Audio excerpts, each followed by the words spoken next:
नमस्कार, आप देख रहे हैं सिटी पोस्ट लाइव। मैं हूं दीपक शर्मा। हमारे साथ हैं वरिष्ठ कांग्रेस नेता, कांग्रेस के प्रवक्ता करुणा सागर, जो कि डीजीपी रह चुके हैं। हम उनसे समझेंगे, जानेंगे कि अभी भारतीय जनता पार्टी में जो भारी बवाल हुआ है, अश्विनी चौबे जो केंद्रीय मंत्री रह चुके हैं, उनके बयान से कि सुशील मोदी जो बिहार के डिप्टी सीएम थे, उनकी हत्या कर दी भारतीय जनता पार्टी ने। उनकी मौत स्वाभाविक मौत नहीं थी।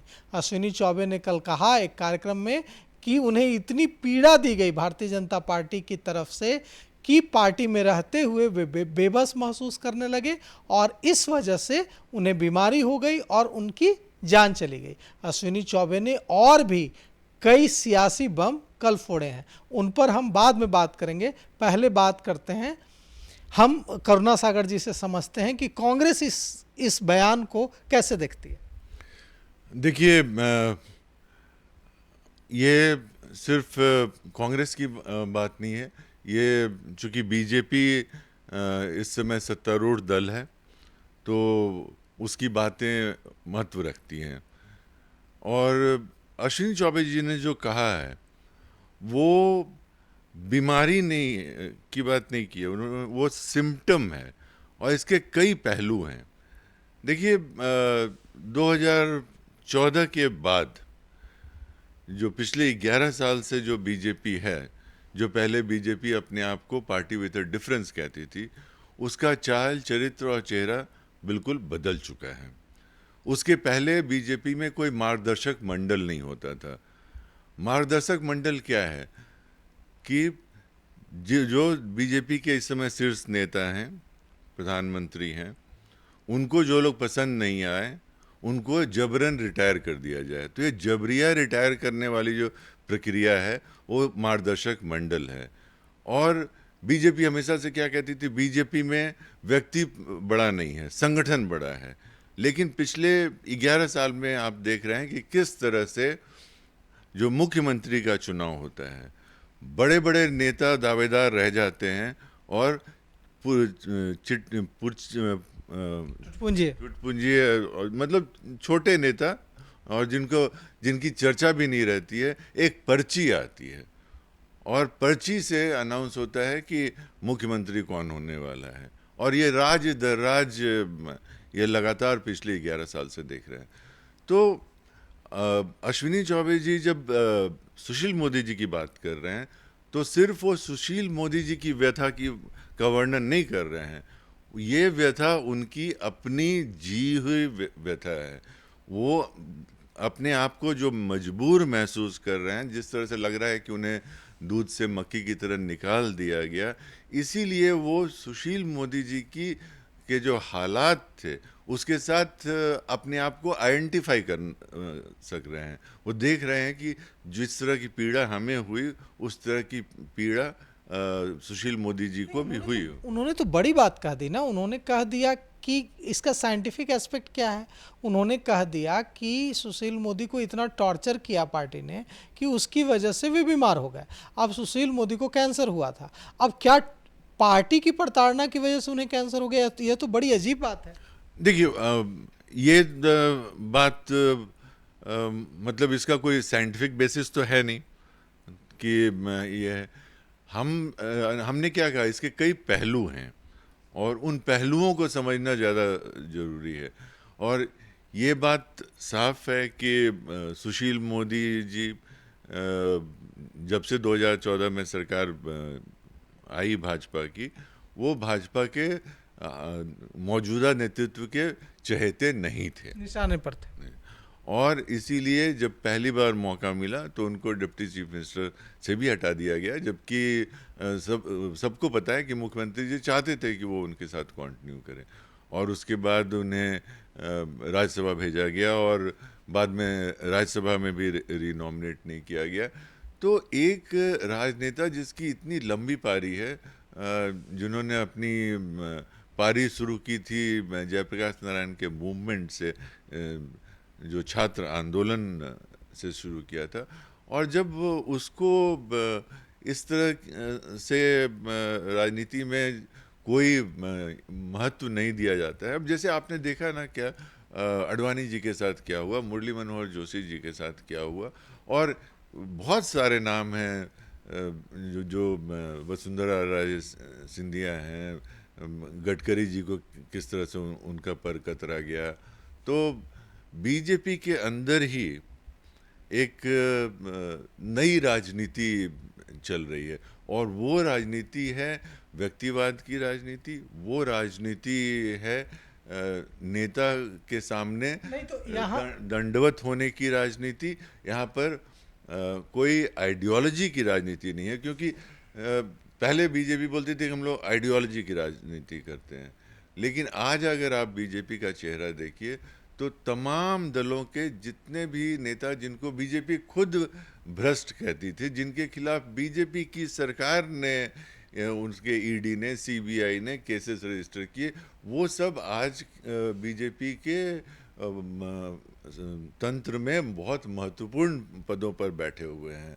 तो ये जो पूरा एक चरित्र का जो परिवर्तन हुआ है, इस परिवर्तन को अश्विनी चौबे अपने तरह से बयान कर रहे हैं। उनका तरीका भले अलग हो, लेकिन जो दर्द है वो दर्द ये है। तो अश्विनी चौबे और अश्विनी चौबे की तरह दूसरे लोग जो भारतीय जनता पार्टी में घुटन महसूस कर रहे हैं, आप कांग्रेस के बड़े नेता हैं, तो क्या आप कांग्रेस की तरफ से उनको निमंत्रण देंगे कि जो घुटन महसूस कर रहे हैं और जो समाज की आवाज़ उठाना चाहते हैं वो वे कांग्रेस में आ जाएं? तो क्या इस प्लेटफॉर्म से आप उनको आमंत्रण देंगे, अश्विनी चौबे और वैसे दूसरे नेताओं को जो कहीं ना कहीं घुटन महसूस कर रहे हैं भारतीय जनता पार्टी में?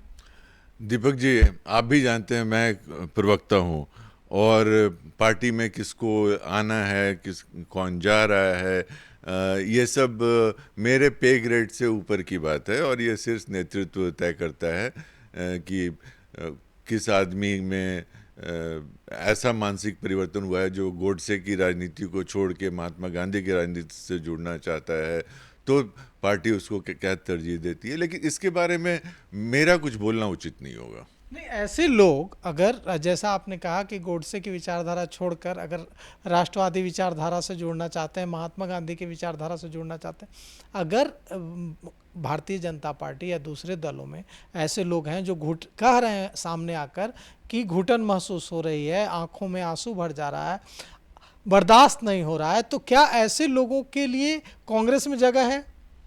देखिए, मैंने क्या कहा कि नेताओं को किनको पार्टी में कब पार्टी लेगी और क्या पोजीशन होगी, मेरा जो मानना है कि व्यक्तिगत तौर पर भी जब कोई भी नेता हमारे नेतृत्व में और हमारी विचारधारा में विश्वास रखता है, तो पार्टी में उसके लिए जगह अपने आप बन जाती है।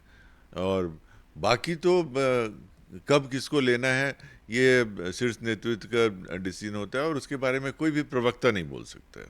नहीं, तो यहाँ पर उन्होंने कई बड़ी चीज़ें कही हैं। उन्होंने कल जो बातें कही हैं सिर्फ सुशील मोदी पर नहीं कहा है, उन्होंने कहा है कि भारतीय जनता पार्टी में बिहार में माफिया राज चल रहा है। उन्होंने इस शब्द का इस्तेमाल किया, स्पेसिफिक शब्द, माफिया राज। तो क्या भारतीय जनता पार्टी में माफिया राज चल रहा है बिहार में? बिहार की जो डबल इंजन की सरकार है, उसमें अगर आप ईडी के ही कार्रवाई को देख लीजिए तो आपको नहीं लगता है कि एमएलसी साहू, उसके बाद संजीव हंस, संजीव मुखिया, ऋषु श्री, और ये सब जितने आज बड़े नाम हैं हमारे यहाँ भ्रष्टाचार के, और उन्हें जो राजनीतिक प्रश्रय मिल रहा है, ये उन्हीं के बयानों से पता चल रहा है कि वो बड़े बड़े लोगों से, पार्टी के बड़े लोगों से, बड़े ऑफिसर से, बड़े नेताओं से जुड़े हुए रहे हैं, उनके पैसों का लेन देन करते हैं, उनके बच्चों के एडमिशन का इंतज़ाम करते हैं। तो अगर ये माफिया राज नहीं है तो माफिया राज क्या है? ये देखिए, कहा जा रहा है कि अभी तक ईडी, सीबीआई, एनआईए, दूसरी जो जांच एजेंसियां हैं, केंद्रीय एजेंसियां हैं, उनका इस्तेमाल विपक्ष को निशाना बनाने के लिए किया जा रहा था। लेकिन अब भारतीय जनता पार्टी के जो नेता हैं, जो मुखर होकर विरोध कर रहे हैं, कहीं ना कहीं उन्हें भी यह डर सताने लगा है कि कहीं उनके खिलाफ भी एजेंसियां काम न करने लगे। तो ये कोई नई बात नहीं है और विभिन्न राज्यों में ये देखा गया है कि जब भी भारतीय जनता पार्टी का कोई नेता अगर कोई ज़्यादा एम्बिशियस हो जाता है, ज़्यादा बात करने लगता है तो उसके खिलाफ होता है। और पिछले बार जो मध्य प्रदेश में जो विधानसभा का चुनाव हुआ उसके ठीक पहले शिवराज सिंह चौहान से जुड़े हुए कई लोगों के घर में छापे पड़े थे। तो ये कोई पहली बार बीजेपी करे ऐसी बात नहीं है। ये तो हथियार है ना, और हथियार कब किसके साथ इस्तेमाल करना है ये तो सत्ताधारी दल डिसाइड करती है। तो अश्विनी चौबे के खिलाफ भी हो सकता है। अब कल क्या पार्टी, उनकी पार्टी क्या डिसाइड करती है, सरकार क्या डिसाइड करती है, अगेन उन्होंने तो बड़ा मुखर होकर बोला है, तो उनके खिलाफ भी हो सकता है। देखिए आप पत्रकार हैं और आप हर तरह का स्पेकुलेशन कर सकते हैं। अब आगे उनके बारे में बीजेपी क्या करेगी, अनुशासन की कार्रवाई करेगी या कोई और कार्रवाई करेगी, ये बीजेपी का अंदरूनी मामला है। हाँ, उनके बयानों से जो बातें निकल कर आई हैं वो राजनीति को प्रभावित करती है, इसलिए उस पर हम टिप्पणी कर रहे हैं। लेकिन जहां तक उनके अंदर पार्टी के अपरेटस के अंदर की बात है वो पार्टी डिसाइड। पार्टी के अंदर की बात नहीं है कि अगर कोई मुखर होकर, पार्टी का कोई नेता मुखर होकर अपने पार्टी की चीज़ों का विरोध करता है कि ये गलत हो रहा है और उसके खिलाफ अगर जांच एजेंसियों का इस्तेमाल, उसके खिलाफ अगर केंद्रीय एजेंसियों का इस्तेमाल किया जाता है तो ये पार्टी का अंदरूनी मामला नहीं है। अनुशासनात्मक कार्रवाई होती है तो ये अंदरूनी मामला है, लेकिन जांच एजेंसियों का दुरुपयोग है तो अंदरूनी मामला नहीं है। तो जब से ये सरकार आई है जांच एजेंसियों का दुरुपयोग ही हो रहा है। आप अखबार खोलिए और आए दिन विभिन्न अदालत, मतलब जो स्पेशल ईडी के जो कोर्ट्स हैं और एमपी एमएलए के कोर्ट्स लेके हाई कोर्ट और सुप्रीम कोर्ट तक, लगातार ईडी के और सीबीआई के फंक्शनिंग पर जजेस का कमेंट्स आ रहा है कि ये बिना एविडेंस के करते हैं। और जब भी कोई किसी को बेल देती है कोर्ट तो सरकार के और इन एजेंसियों के खिलाफ बड़ी नेगेटिव टिप्पणी करते हुए देती है। तो इस सरकार में इन एजेंसियों का दुरुपयोग कोई नई चीज तो बिल्कुल नहीं है। ये तो नया है ना कि अब तक विपक्ष के खिलाफ हो रहा था, अब अपने नेताओं के खिलाफ भी हो रहा है। नहीं, मैंने आपको पहले क्या कि ये भी पहली बार नहीं होगा। अगर ऐसा होता है तो बिहार में हुआ क्या इससे पहले कभी?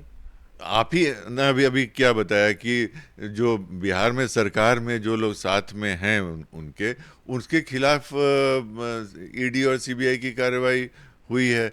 अब उसके कारण क्या है उसका कयास तो आजकल जनता खुद लगाती है और गली चौराहे पर इसके बारे में चर्चा होती है। और आप पत्रकारों को बेहतर मालूम है कि ये इसके भीतर अंदरूनी कारण क्या है। लेकिन ये साफ बात है कि ये जो हथियार है वो सरकार वहाँ इस्तेमाल करती है जहाँ उसको अपनी वजूद पर कोई भी खतरा महसूस होता है।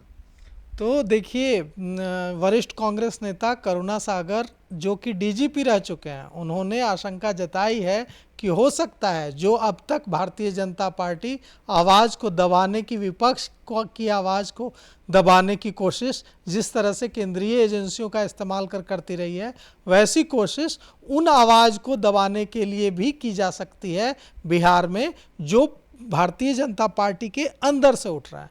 तो फिलहाल इस खबर में इतना ही। आगे की खबरों के लिए देखते रहिए सिटी पोस्ट लाइव। शुक्रिया।